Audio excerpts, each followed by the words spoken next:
Kahit sa konting pagbigay ng pagkain, ay papakita natin ang ating pagtulong. Ano nangyari? Ako nga eh, mukhang hindi pa siya kumakain. Pero okay na, masaya nga eh.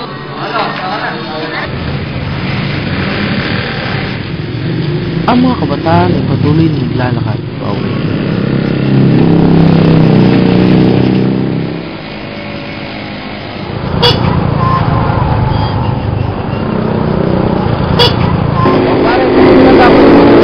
Pakailan mo ba? Ay, pakalan kami, no?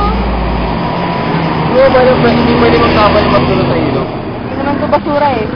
Kahit maliit ang piraso ng candy, pag pinagsama-sama mo yan, bigyan mo sa malaking tupok ng basura yan. Hindi ko may ilog dati. Dating malinis yan. Ngayon marumi na dahil sa mga basura malinis. Tuturo namin sa'yo kung saan ka magtatapon.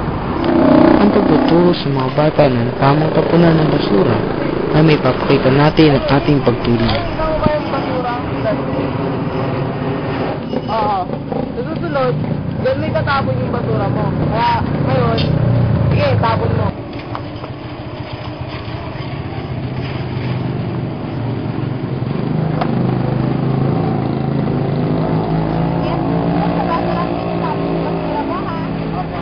Sige pare, baka hinanap ka ng mama mo. Baka pakisabi na rin sa mga kabulit sa akin mo.